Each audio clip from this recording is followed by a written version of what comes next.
She's sitting across from me, fidgeting with the edge of the contract. Her eyes dart from the bold letters to my face, trying to read whether I'm bluffing. I'm not. If you miss one session, I say, voice flat, you're out. No extensions, no tears, just your bags and the door. She swallows, nods, signs. And just like that, my sister becomes my tenant, my legal responsibility, and my last experiment in trust. She thinks this is mercy. It's not. This is the final hand, and I'm the only one holding the cards.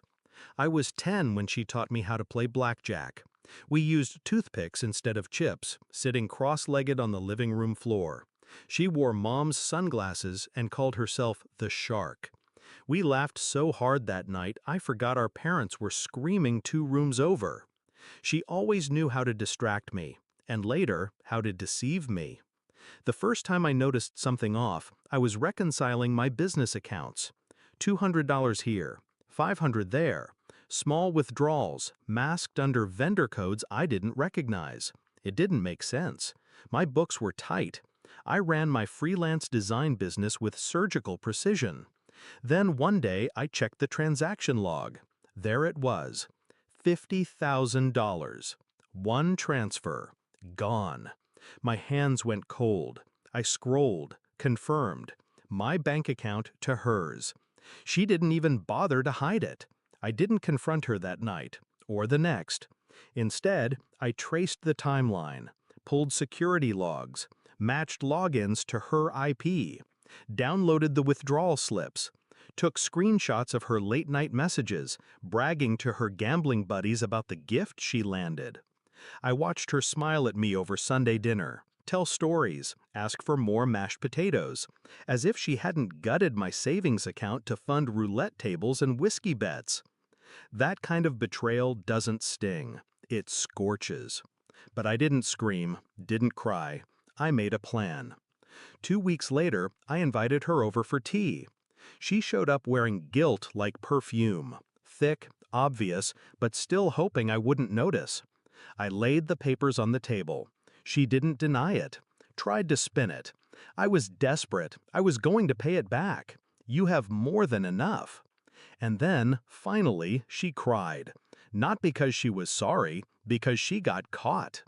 I gave her a choice: rehab, reform, or court. She begged me not to press charges, said she'd do anything, said she wanted to change. So I wrote the terms. Weekly therapy, fully supervised. Daily spending caps, monitored through an app I control. A notarized contract outlining every consequence. And I bought the duplex across town. She'd live in the smaller unit. I'd live in the bigger one. Under one roof, under my eye. She thought that meant closeness. What it really meant was containment.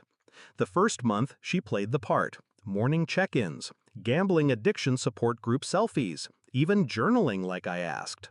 I watched her carefully. She started asking about freelance work, offered to run errands, cooked dinner a few times. But I know my sister. She's a charm offensive. Underneath the smiles was a clock ticking, waiting for me to blink. She blinked first. 3 months in, I found a new phone under her mattress. It was locked. I didn't need the password. I already had access to her cloud. Casino apps, chat logs, betting slips, all time-stamped, all recent. She thought the contract was just paper. She didn't realize I'd installed cameras outside the unit, or that the door logs tracked every 3 a.m. sneak out to the late-night poker den. So I waited, set the trap. This morning, I told her I was going out of town, left her alone, gave her freedom. She took the bait. Snuck out before noon. Didn't know I'd called the group counselor ahead of time. Confirmed she'd skipped the last 2 sessions.